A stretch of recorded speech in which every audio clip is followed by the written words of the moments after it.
Stephen Graham, for example, in the first episode of Time. It was brilliant. First Well, series. I think with Sean and Stephen, he wrote it with them in mind. He always, that was who he wanted. With season 2, I think he was a bit more open-minded about. Right. So when the producers were giving suggestions, then he would have feelings about whether they were right or whether they were wrong. But like, he didn't have like he'd never even heard of Bella Ramsey when they first suggested her.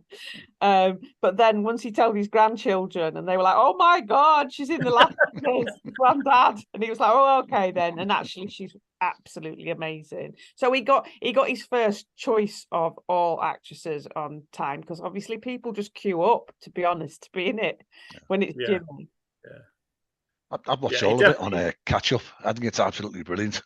Yeah, it's good, isn't it? It's hard. It's a hard. Yeah, it's a hard watch. That's something in my eye at the final scene, I think. Yeah. There's a line in there. One of the women says something along of, "It's not just me in here. My kids are in this prison as well." Yeah, it's in the first episode. It's a line that says, "I'm in here, but my kids are doing the suffering." That's it. And that was like our watchword all along. Yeah. That was one of the linchpins of the show. And then in the second episode, there's a line where somebody says, "The world's not a straightforward place for a woman." And like, again, that was a watch. So we had these watchwords of what the series was about, so that we never forgot in our mind.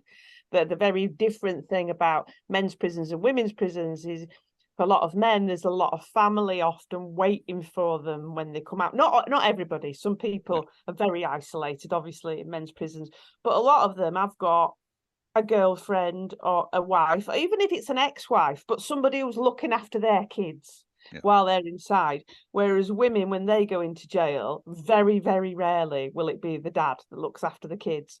So if they haven't got a mum or an auntie or anybody who'll step in, then the kids end up going into foster care. And that was like something we really wanted.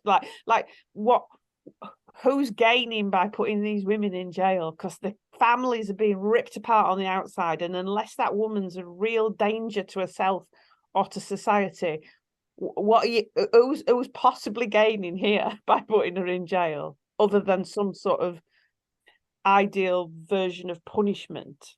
Like, if she's not going to reoffend, then why are we doing this? And that was another question that Jimmy wanted to say, because he has very, very strong feelings. Oh, doesn't he? Yeah, he got it spot on. That's really great. His thinking is just out there. It's incredible, isn't it?